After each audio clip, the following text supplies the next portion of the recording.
So welcome everyone to this live question and answer session. So happy to be here and to have two wonderful beings with us today. My name is Aaron Taylor and I'm the director of the Way of Compassion Foundation and also a helper of the Compassion Film Festival. And today we're doing a live streaming question and answer with our friend Don Engle and Laura Bartels. So I'd like to introduce the two of them and then get right into it for the interview.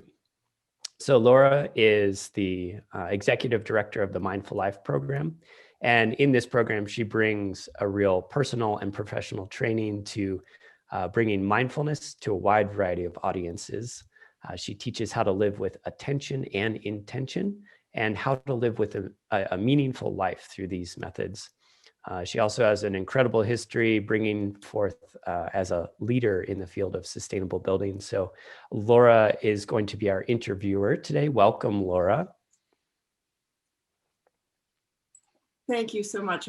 There we go, finally. There you are. I had lost my background, but I am so grateful to be here and very excited to get to have this conversation with Don. So thank you, Aaron. Thank you, Don. And Dawn Engle, she is our interviewee and also director of the film The Dalai Lama Scientist, which you may have just watched. So Dawn Engle, she's an activist and filmmaker. She's been nominated, get this, 16 times for the Nobel Peace Prize. She has directed award-winning documentary films and also has a background in public service, working for 12 years at the US Congress. She's also a founder of the Peace Jam Foundation, which we're doing a fundraiser for through this event as well. And this foundation has been recognized nationally as an award-winning service learning program and internationally for excellence in peace education. She was also part of the second and third Mind and Life conferences, which were part of the film's description and story. So welcome, Dawn. It's an honor and a privilege to be here. I'm thrilled to be part of this. Thank you. Wonderful. And for all of you watching, I'll let you know that my role will be to bring any of your questions into the chat, or from the chat into this discussion. So in the bottom of or to the side, depending on what device you're using, you'll notice there's a chat box there. You can chat in your questions there and I will relay them in for Laura. So this is about a half an hour interview, so I hope you do enjoy. I'll turn off my video and attend to the chat. And so I'll leave it to Laura and Dawn. Thank you so much for both being here. Thank you, Aaron. Well, Don, it is such a delight to get exposed to this film and the story, this really truly historic story that you tell in this film. And I just wanted to start first by asking you, in having had the great opportunity an honor to tell this story, how has it been? How has it been immersing yourself in this story of His Holiness, His vision, and all that's transpired since these conversations started to happen, and what He's brought to it? How has it had an impact just on you personally as you've immersed yourself in this? And I know you've had a long history with His Holiness. You told me 35 years you've known him, but making this film, what was the impact for you? For me, making this film was like giving a gift to His Holiness. It was all done out of trying to capture the goodness and the greatness of everything that has transpired since he decided to sit with scientists, and the huge impact that he's made on their personal lives, on their work, on the exchange, the whole new field of scientific study, like contemplative science. So much has come. And now they're trying to take the results of this, what they know about the brain, what they know that into education, so that children, new generations of young people can be raised in a way that allows them to flourish and reach their full potential as human beings. It's profound, it's huge, it's gigantic what he's done. So to be able to capture that in a film and then to offer that film to him as a gift, to just say thank you for everything that he's done for humanity. That's what it was like for me. Wow. Thank you for sharing that. I, you said yesterday you were at the second and third Mind and Life conferences. I was so curious. Was there a feeling or a vision or a hint of the kinds of things that might come out of that? It's like the deep mutual respect that you see between contemplative scientists and Western scientists, the friendships, the collaborations professionally, the developments, the now 30 conversations, and did it feel like an early exploration and just an initial curiosity at that stage, or was it palpable that there was this vision? What was it like? It was very tiny. There were maybe 15 people in the room. So it's like being in the Dalai Lama's living room with some brilliant people who really, it was Francisco Varela. I mean, Adam Engle was the organizer along with Francisco Varela, but there was some sort of a special magical chemistry between His Holiness the Dalai Lama and Francisco Varela. And they both had just brilliant, curious minds, right? And it was like, here's somebody I can have brilliant, curious conversations with, and a desire to continue on, and that there's something here, and that it was not just Buddhist science and Western sciences. It was the right person with the right spirit. Francisco Varela was a practitioner for many years, as well as being one of a brilliant cutting-edge neuroscientist. So that's an unusual combination. So when you put that person together as the lead scientist, picking the other scientists who are going to be in the room, and then growing the circle, along with the work that Adam did, it was a team. But like the secret sauce, the magic juice was that combination, that chemistry between the two, which I think you can see in the film. Yes. And you mentioned yesterday, speaking about just feeling and the intimacy, that His Holiness's staff speaks of this film as being one of the best representations of his personality and what it's like to truly be in his presence. Can you tell me a little bit more about that? Yes, just out of incredible blessings and luck, I've been around the Dalai Lama for over 30 years. And when I first met him, I was working for the US Congress, and I knew of one kind of leadership. And when I saw the way the Dalai Lama was acting as a leader, it was different. And I'm a Christian, I'm not a Buddhist, but I was like, this is different and it's better. Like I want to help. So I helped with the International Campaign for Tibet when it was first getting started. And I watched him being so consistent over so many years. He's always the same, no matter whether he's talking to a king or a leper on the street. It doesn't matter who you are. He looks at you and he sees you with what I call Dalai Lama eyes. He sees right past whatever package you come in, and he sees right down into your Buddha essence or soul or spark of Christ, I would say. And he just sees you. And then that's who he talks to.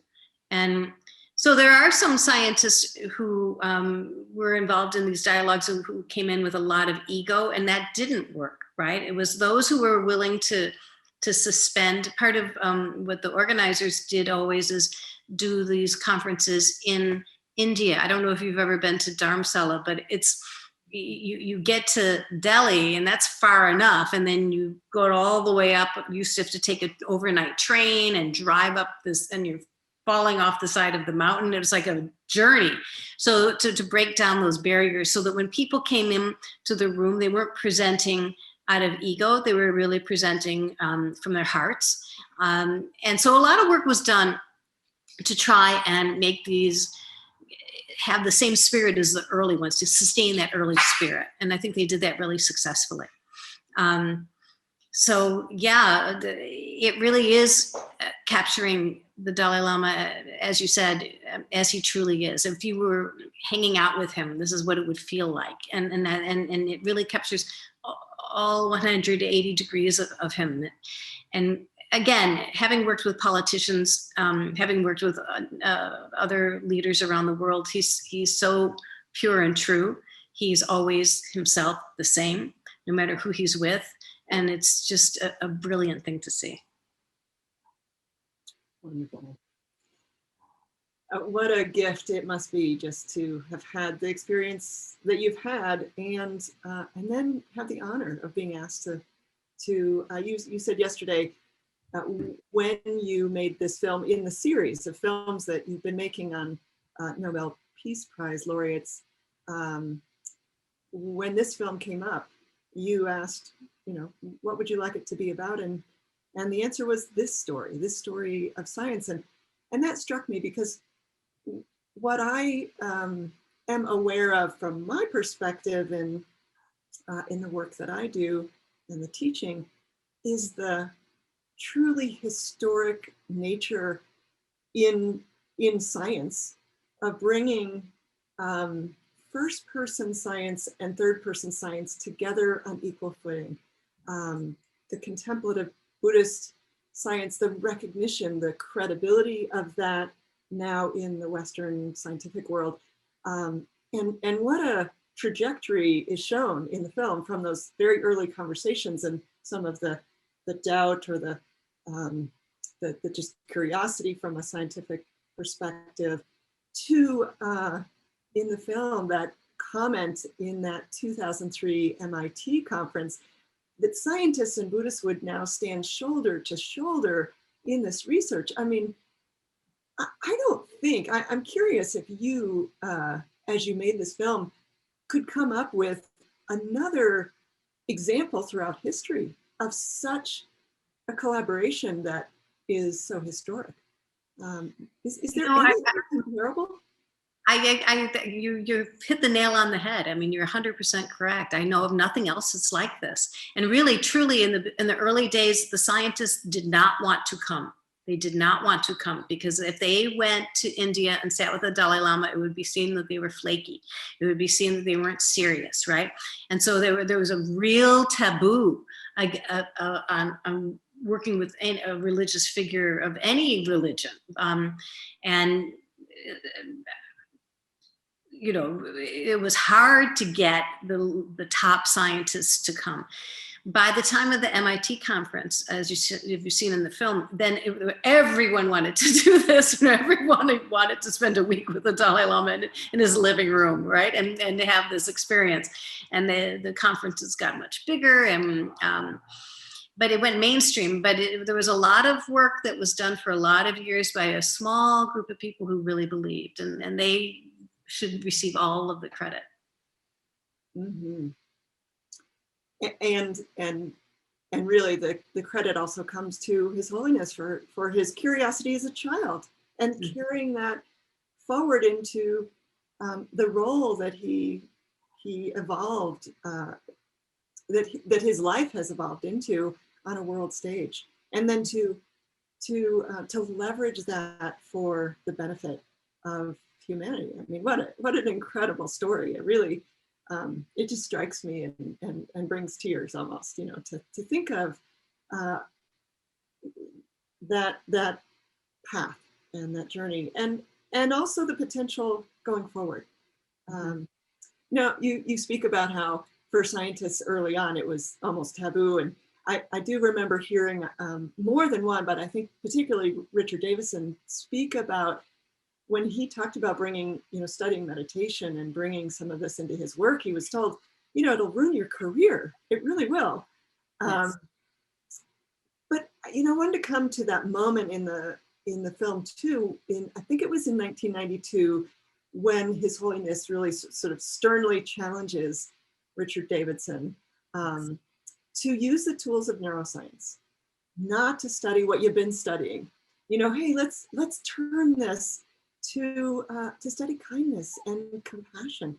And it's just profound what an impact that's had not only on his life and his work, but I think you can probably speak to other examples of how His Holiness's invitation, and sometimes stern, and I'm sure sometimes very gentle, has had that kind of 180-degree shift for some of these scientists. Are there other examples that you can speak to that you're aware of? Yes, Ackman, he was completely a skeptic. He only said yes because his daughter wanted to meet the Dalai Lama. Really, that's the only reason he said yes. It completely transformed his life.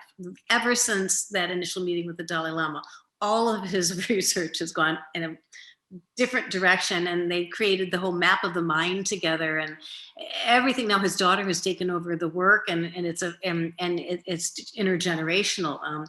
That's the other aspect that's so exciting about the film, is that it's not just this initial group of scientists. It's that they created this whole new field, and they invite lots of new scientists in and give them fellowships and scholarships. And so it's generations of Buddhist science, right? Because of the way the science is being taught to Tibetans, and Western sciences. So it's future generations of co-collaborators. It's not just the Dalai Lama and scientists. Now there's people who are middle-aged who are on both sides who can collaborate. And there are people who are in their 20s who are on both sides who can collaborate. So it's setting this up to go on and on and on, even after he's gone. So it's so brilliant and profound and powerful. It's just powerful what's been created here. It truly is. And you know, another thing that I think is so unique that I wanted to highlight and ask you about is for one person, His Holiness, to be curious about this broad selection of sciences and bring them together to talk to each other. I mean, of course, we do see that in Western science as a slow trend, but this seems like a pretty intense sort of path that he's created for these scientists and for Western science in general. Can you speak to sort of how that, how you've seen that? Yeah, I think very much in the West, people go deep into their area of expertise. So they're talking to each other and they're going deep, and they're trying to add one little bit of knowledge to the field, and then someone else adds something else, and someone, it's a scientific method, and that's the way it works. So this cross collaboration and having Buddhist science act as a way to bring in different points of view into the same dialogue when we're talking about the same issue. Like emotions, like learning, things that are really important that we really have to deal with to have human flourishing. It's the idea that every person on planet Earth has tremendous potential, and they have potential to do tremendous good or bad, and they have the potential to do something really worthwhile with the time that they have here. And if we allow everyone to flourish, then think of the floodgates that will open up and how much better it'll be for all of humanity. Everything that he does is for the benefit of all human beings. You know, that's, and because he doesn't have his ego getting in the way, and he just keeps focusing on that, then it lifts everyone up, so that, okay, I'm not going to think about my career and my ego. I'm going to talk about how can we help humanity, right? I haven't really thought about that. Funny, you know, we showed this film, the world premiere was at the Venice International Film Festival, and the chief scientist of Venice University was one of the sponsors for the film, and he sat in the front row. And when the film ended, I let him say a few words, and he said, "Wow, I forgot why I got involved in science in the first place. I was supposed to do something to benefit humanity. I have lost that thread. I got into the career and the PhD and publishing the papers and doing the research, and I need to step back and say, why am I doing this? How am I benefiting humanity? What a gift this film is." Mm-hmm. So it's been like that. Wow. Hey, I do see that we have some questions popping up. So in the time that we have left, let me see if I can move through these. So one question that popped up was, what was one of the most important lessons you personally learned that you found meaningful from watching all of the conferences? It's just the way that the Dalai Lama treats people and brings the best out of people, and the way that he really does look past whatever funny looking package we all come. We all come in these different packages, but we all have our essence, right? And he just looks right into your eyes, right down to the essence, and then he talks to the essence. And that's just so good. Whenever I'm able to replicate that in any way, you just watch people just open up like a flower, because they feel like they've been seen. It's powerful what he does. He does it all the time. I do it rarely, but it's something I aim for, because if you really listen fully with respect and really see somebody and let them open up and shine, that then their gifts can go to the whole world. So, yeah. Wow. What a model for all of us to strive for.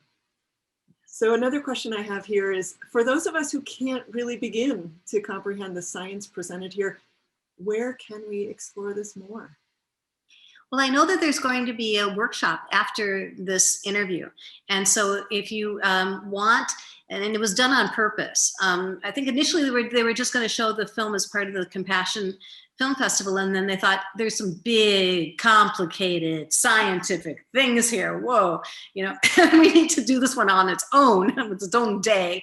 And not only with this interview, but with the workshop. So I would strongly encourage you to participate in the workshop that'll happen after this. And then the resources at the center to help you understand the science. There's some really good things that have been written.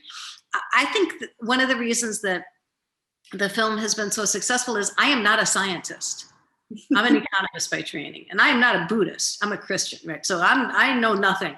So the standard for the film was, if Dawn can understand it, then we've explained it clearly enough, because I know nothing about quantum physics. So I had to learn a lot, and we had a science advisor, and a Western science advisor, and a Buddhist science advisor, and then they made sure we got it all right, and they and explained it to me a lot. So, but if I can get it, you can get it. So stay tuned, stay on the channel, and then this is going to be recorded. So if you can't stay on today, it's going to still be available. It'll be up online, and you can watch the whole thing in your own time over the next days. And I encourage you to dive in. Again, if I can figure it out, so can you. Oh, what a great inspiration for others who are new to this. And it's true. It's true. It's accessible in the film, and the opportunity to have it more unpacked and have some dialogue is coming right up. Another question here is, you showed the amazing ways school curriculums are including this. Is there any sort of model being introduced on a community or national level to bridge the perceived divide? Well, I think the feeling is that if this curriculum, which is emanating out of Emory University in Georgia, that they have the lead on this curriculum. It's in like 25 different languages. It's ready for use around the world. But that if people use the tools in the curriculum, then we can bridge this divide. I think by bridging the divide, we're probably talking about how polarized things are, not only in the United States, but around the world. I'm speaking to you from Spain right now. I actually live in Spain now.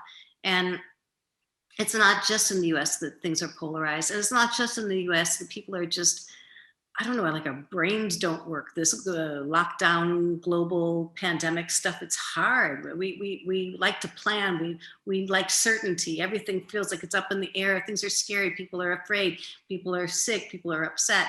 They don't know what the future's going to hold. And it brings out the worst in people. And so even more important, the teachings of His Holiness, the practice of mindfulness, the things that are in this curriculum to help humanity not go in that fear direction, but to go in what the Dalai Lama always says is, things are always changing, okay? Things never stay the same. Things are always changing. And that's a good thing, because if things stayed the same all the time, then we could never make things better. But because things are always changing, that means every day, always we can make things better for humanity. And we have to think about this opportunity that we have right now. A lot of change, a lot of opportunity to make things better for all human beings. it reminds me of Amy Varella's words during the film, and what's happened here as a model for bridging all kinds of divides. She talked about gentle bridges and true friendship. What a great model for overcoming the ways we see things very differently, whether it's in the sciences or politically or in any other way. So what a great model that this shows us. And I loved what you said about the scientists who could take part well in these conversations were those who got their egos out of the way, who were dedicated to the vision of improving the world and bringing their work in service of others rather than in service of themselves. And you know how true that is in all of the things that we do, when we can turn towards service of the world rather than just service of ourselves. What a compassionate way of being. And this is such a fabulous example, this whole film and your work. I see the time, and I know that we will have to wrap up. So I'm going to invite Erin to come back in. There's one last quick question you might be able to answer, and that is it possible to buy this film? Someone asks. Yes, you can buy it online. It's everywhere. Amazon, everywhere. Just Google it. You can buy DVDs. They'll deliver them to your house. You don't have to go to a store. So even in the midst of a global pandemic, yes, you can own this and you can watch it over and over again. It's been translated into 11 different languages. It's available all over the world. And there's also a study guide available that goes with the film as well. Thank you, Dawn, for all that you've done to bring this film and this story of such importance. And thanks for having this conversation. It's been a total delight. Thank you. It was a profound honor to be able to work on this project, and it was truly done with tremendous love and respect for His Holiness as a gift to him. Wonderful. Thank you, Laura, for being the inquisitive mind and for bringing in the chats. And I'll pretend like I didn't lose internet and was out for half the time. But we were able to capture all the questions from the chat, so that's really excellent. And thank you, Dawn, for your service for compassion and wisdom, for turning your lens towards these very important subjects and bringing that out into the world further. And thanks to all of you who joined us, the attendees, because without you, this wouldn't be so fun. And